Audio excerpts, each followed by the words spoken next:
one quick piece of advice, or maybe one thing that you wish someone would have told you about getting involved with Advocare as a distributor, or again, even just just using it as a product? I mean, what's one real strong message you think that you wish someone would have told you about the opportunity that's there? Well, first of all, I think I'm going to answer this two parts here, because looking back in my career, back when I was 18, 19 years old playing for the Plymouth Whalers, I wish I knew about these products. I mean, the company's been in existence now. February we'll be celebrating 20 years. So I wish I was introduced to these products earlier on in my career to be able to really have that edge out there, when I was playing hockey. So with that being said, getting involved with Advocare, there was a lot of questions that I had up front, but the one thing that I knew is that they were doing things on a massive level, and what I mean by that is the brand recognition.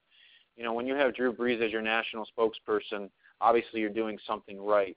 And Drew's not going to be associated with a company, that may, have some hiccups along the way that would jeopardize, his career, or even some of these scientists and doctors that I just mentioned earlier. These guys aren't going to jeopardize their careers with getting in bed with a bad company. So instead of having those roadblocks, because I was tainted from a different company, I wish I would have got in sooner. You always do the shoulda, woulda, coulda, but at the end of the day, we are in an opportunity right now with Advocare for anybody that gets involved that we are in an explosive growth period right now. And just to give you an idea, again, my wife and I have been involved just over 2.5 years, and we just got some numbers as of last month. Last year in 2011, we were a $210 million company, all right, and 60 cents of the dollar are actually paid out to independent distributors.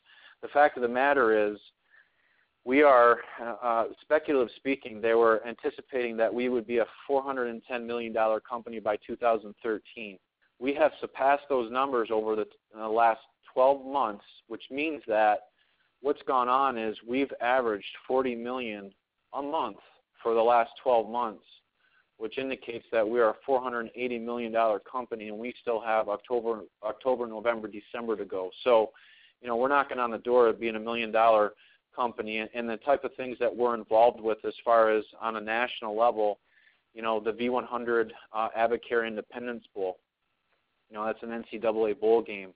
So, that airs on December 26th. We actually just signed, a multi-million-dollar with FC Dallas, which is a Major League Soccer team. Just recently, yesterday, which we just got news of, two things happened. One being we're actually on the front of, which is kind of just an added bonus, really, with brand recognition, but we're on the front of Xbox, the new EA 2013 FIFA soccer game, and then the new Sprint NASCAR Cup Series that airs in November. We're the title sponsor for them. So again, all these things are happening from a corporate level, from brand recognition. So anybody that gets involved, Advocare is literally becoming a household name. Answering that question with that two-part there, I know I kind of went on a little bit, but just phenomenal from the standpoint of as long as you're open-minded and you're willing to receive the information that's in front of you and really take a hard look at what you have that's presented in front of you, you can make a decision and move forward from there. Well, Rick, I really appreciate you taking some time out of your day here to shed some light on some common questions that I've gotten in being involved with Advocare and as well as that I've had. I definitely taken some notes here. I'm sure you've heard me clicking away, just trying to keep up with everything you're dishing out there so I can do some research of my own and follow up with that. If anybody had any questions about the conversation that we're having or wanted to find out more information about Advocare or even to reach out to you specifically, how would they go about doing that? One thing here I'll give you is my email address. It's rsmithfit, so rsmithfit @AOL.com. And the other thing that you can reference to, going back to listening to this podcast, would be smarterteamtraining.com /Advocare.